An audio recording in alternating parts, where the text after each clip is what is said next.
here's a second method to solve this limiting calculation. So I have the equation written here and it's balanced, and above each reactant and product I have its respective molar mass calculated from the periodic table. So first I'll identify the mole to mole ratio between everything. We have 1 to 3 to 2 to 3 ratio. And then notice here I have labeled the calculations based on the iron 3 oxide and the calculations based on the carbon monoxide, and I'll use two different color pens. So we'll start with the given of the iron 3 oxide, which is 171 grams. And I will box that amount just to remind myself that that is the given amount of the iron 3 oxide, and notice I place it underneath the iron 3 oxide. So I'm going to calculate how much product, and we're going to focus on how much carbon dioxide is produced, because the final answer is how much total gases are remaining in the container after the reaction occurs. So since that's a gaseous product, that's what I want to calculate first. So when you take 171.0 grams and you divide by the molar mass, it gives us the moles, which are 1.07 moles.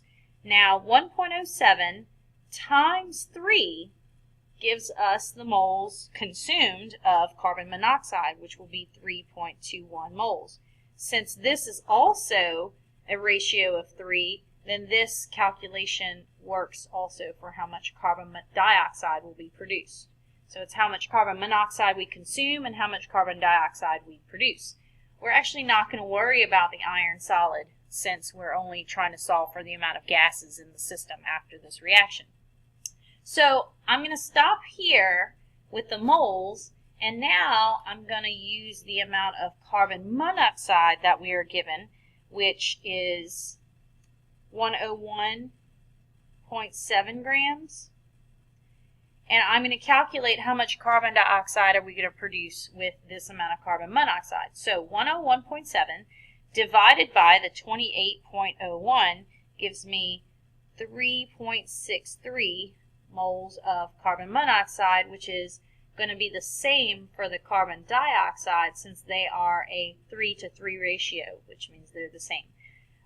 If I want to know how much iron oxide I would use up, I would take 3.63 and divide by 3 to get this amount. But I don't need to do that, because if I look at these two values compared to each other, this product cannot be formed because it's more than what I would make with the iron oxide. So this is going to be the true correct theoretical yield of carbon dioxide, which means that the iron oxide is the limiting reactant.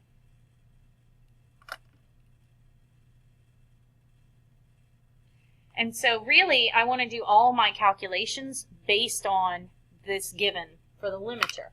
So I now have how much theoretical yield of carbon dioxide I'll produce, but we want to know that amount in grams.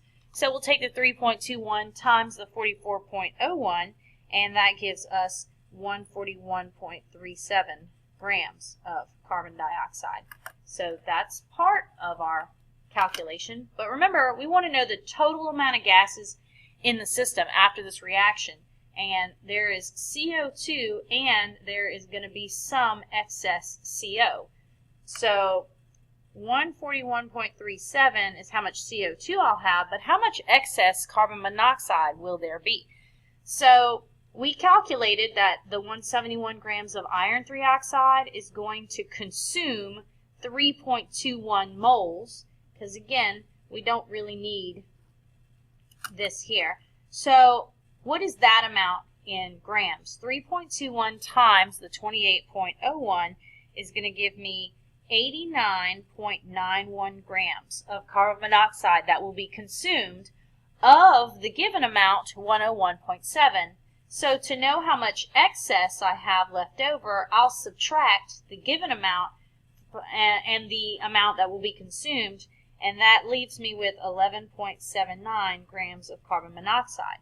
So I have an excess of 11.79 grams, And when I add these two amounts to each other, then I get the final amount of total gases in my system, which is 153.16 grams, which is letter